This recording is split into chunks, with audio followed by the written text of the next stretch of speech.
오늘 이 영상을 끝까지 보시는 순간 10년 뒤 당신이 살고 있을 모습이 지금과는 완전히 다른 모습일 거라고 저는 장담합니다. 이 영상은 경제 꿀팁 몇 개 모아왔습니다와 같은 내용이 아닙니다. 제가 20대 때부터 맹신했던 은행만큼은 나를 배신하지 않겠지 라는 그 순진한 믿음이 어떻게 제 시간을 갉아먹었는지를 깨달은 뒤 처절하게 얻은 교훈을 그대로 녹여냈습니다. 한번 떠올려 볼까요?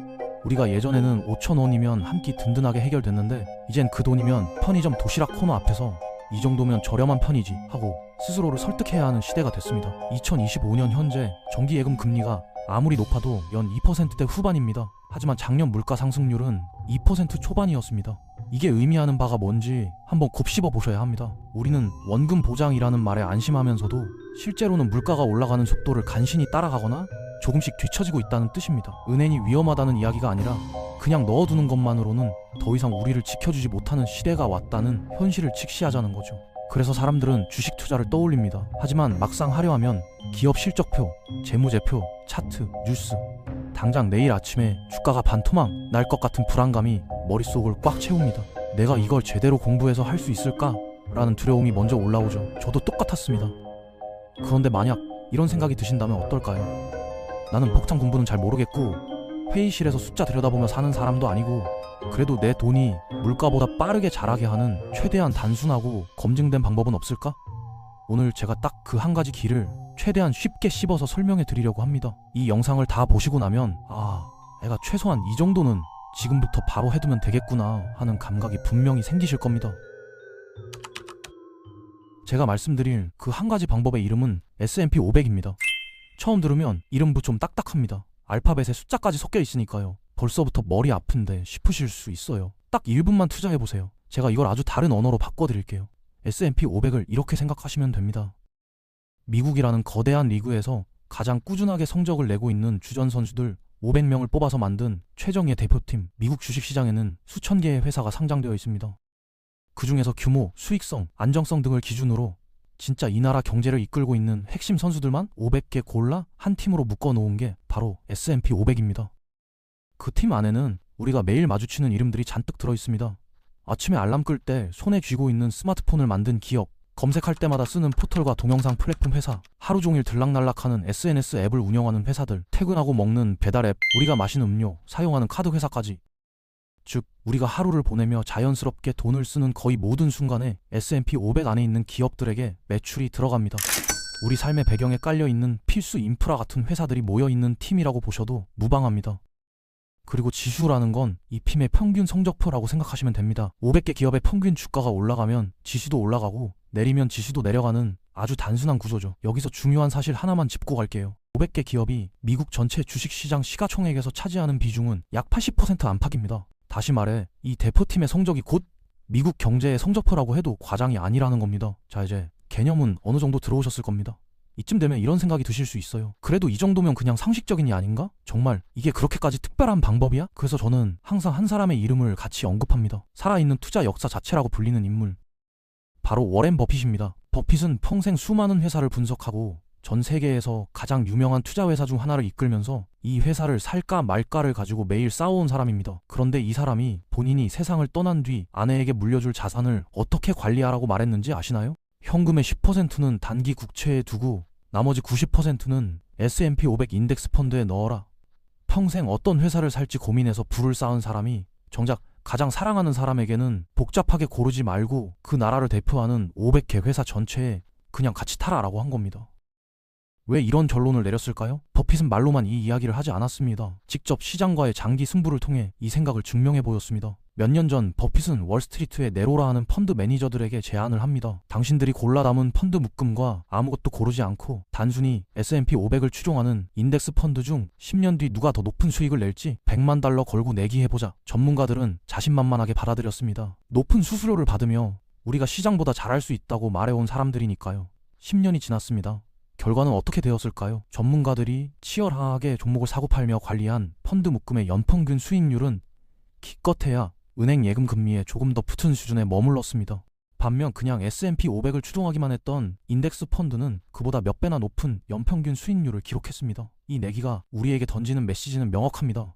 시장을 이기려고 기를 쓰는 것보다 경제 전체의 성장 위에 올라타는 편이 훨씬 효율적이고 결과도 좋다. 그럼 이제 질문이 하나 남습니다. 진짜로 그 정도 수익이 가능한가? 우리가 데이터를 길게 펼쳐놓고 보면 S&P 500은 수십 년 동안 연평균 9에서 10% 안팎의 수익률을 기록해 왔습니다. 해마다 출렁이는 구간은 있지만 길게 보면 우상향하는 산맥처럼 올라가 있습니다. 이걸 아주 현실적인 숫자로 한번 바꿔볼게요. 20년 전에 1억 원을 은행에만 넣어두었다고 가정해 보겠습니다. 이자가 조금씩 붙어서 지금쯤이면 1억 후반, 많아야 2억 언저리일 가능성이 큽니다. 하지만 같은 돈을 꾸준히 인내심을 가지고 S&P 500에 투자해 두었다면 지금쯤 6억, 7억 수준까지 불어나 있을 수 있습니다. 단순 계산이지만 이 차이가 무려 수억 원입니다. 서울, 수도권 외곽에 아파트 한 채가 생기느냐, 그냥 평생 월세, 전세를 전전하느냐를 가르는 정도의 차이죠. 이게 S&P 500이 가진 첫 번째 힘입니다. 시간이 길어질수록 복리가 눈덩이처럼 불어난다는 것. 두 번째 강점은 저는 이렇게 부르고 싶습니다. 자동 세대 교체 시스템. 한 회사에 올인하는 투자의 가장 큰 리스크는 그 회사가 어느 날부터 예전만큼 잘 나가지 않을 위험입니다. 하지만 S&P 500은 정해진 자격 기준을 만족하지 못하는 기업이 나오면 그 회사를 과감히 빼고 새롭게 부상하는 기업을 그 자리로 끌어올립니다. 20년 전에는 세상을 호령하던 기업이었지만 지금은 사라졌거나 존재감이 희미해진 회사들이 있죠. 그 이름을 우리가 일일이 체크하지 않아도 됩니다. 인공지수 편입 기준이 그런 회사를 자연스럽게 밖으로 밀어내고 지금의 기술 혁신을 이끄는 반도체, 클라우드, AI 관련 기업들이 그 자리를 차지합니다.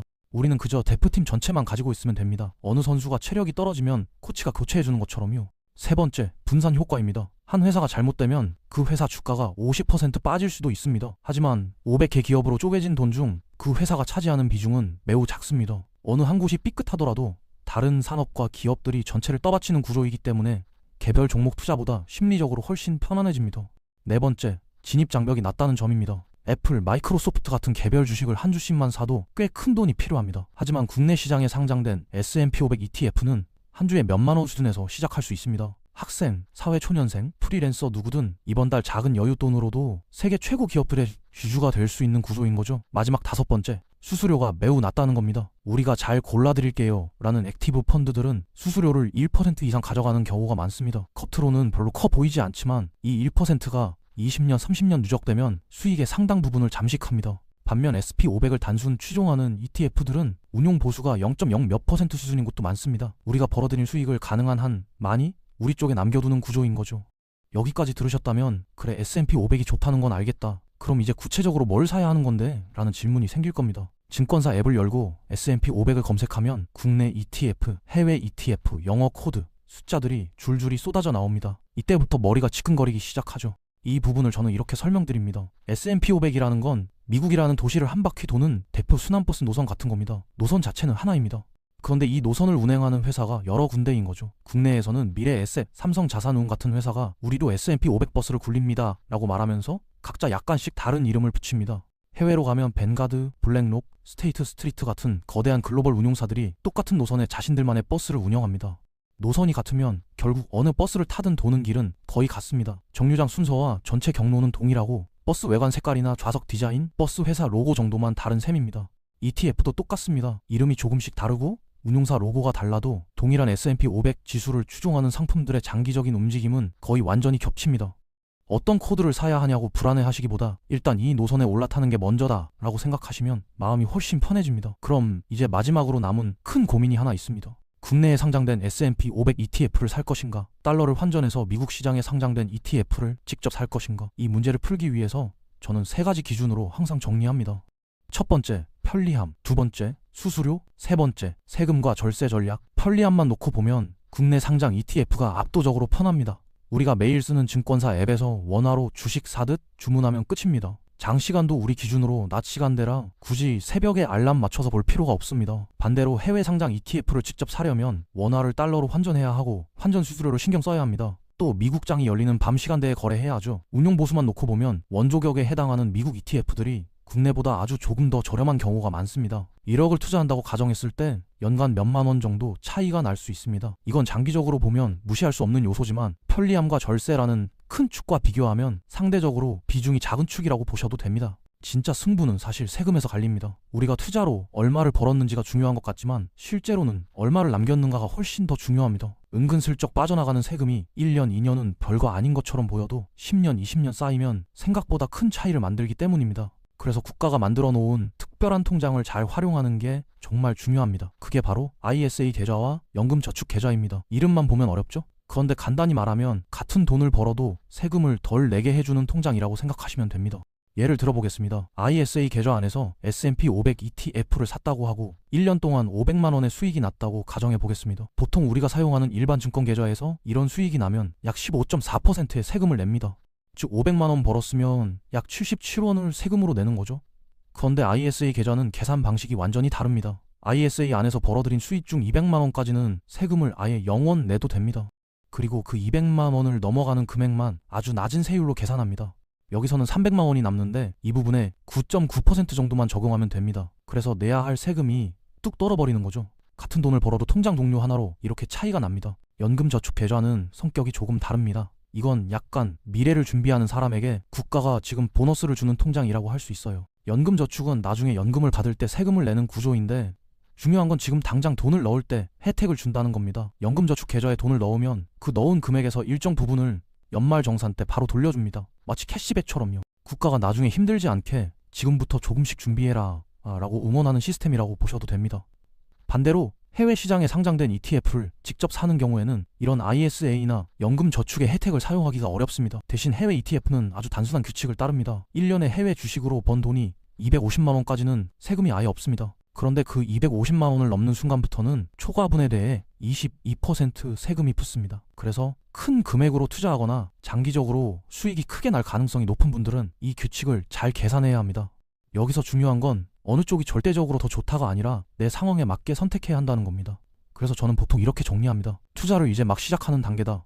연말정산에서 세액공제 혜택이 중요하다. 월급이나 사업소득이 아직 폭발적으로 크지 않다. 이 세 가지에 해당한다면 국내 상장 S&P 500 ETF를 ISA 계좌나 연금저축자 안에서 꾸준히 모아가는 전략이 거의 정답에 가깝습니다. 편하고 세금 혜택 크고 관리하기 쉽고 무엇보다 초보자가 실수하기 어렵습니다. 반대로 이미 금융자산이 꽤 많고 여러 투자 수단을 동시에 굴리고 있으며 장기적으로 달러 자산 비중을 크게 가져가고 싶은 분이라면 해외 상장 ETF를 이용해서 연 250만 원 비과세 구간을 활용하고 그 이상은 22%로 깔끔하게 정리하는 방식이 더 효율적일 수 있습니다.